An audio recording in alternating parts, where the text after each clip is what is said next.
En cyclisme, on prend la roue d'une équipe pas tout à fait comme les autres. C'était dimanche dernier sur Paris-Tours. Cette équipe-là est porteuse d'un message très fort. Reportage de Nicolas Jay et Bernard Berlier. Une injection d'insuline avant chaque repas. Voilà le quotidien de ces deux diabétiques. Jusqu'ici, rien d'extraordinaire. Sauf que Martine Verschoor et Javier Megias sont cyclistes professionnels. Samedi matin, veille de Paris-Tours, avant l'entraînement, Martine et Javier testent leur glycémie. Ah, ça descend. C'est bon. 1,60. 1,60 g, soit une fois et demie la norme. Avant de rouler, ces coureurs diabétiques font monter leur taux de sucre car en plein effort, il peut redescendre jusqu'à l'hypoglycémie. Alors, Javier et Martine vérifient constamment où ils en sont. Un paramètre de plus à gérer en course.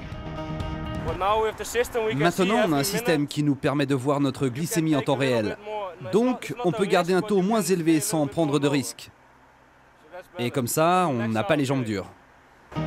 Martine Verschoor et Javier Megias font partie de l'équipe Team Type 1. Type 1, comme le diabète de type 1.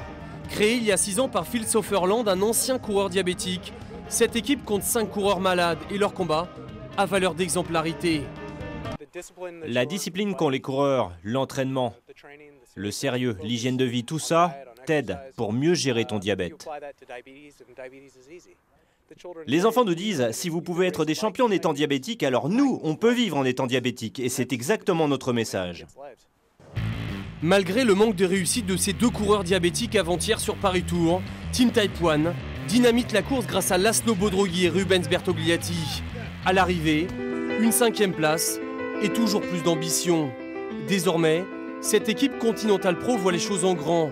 Disputer le Tour de France ces prochaines années et qu'un coureur diabétique remporte un jour la plus grande course de la planète.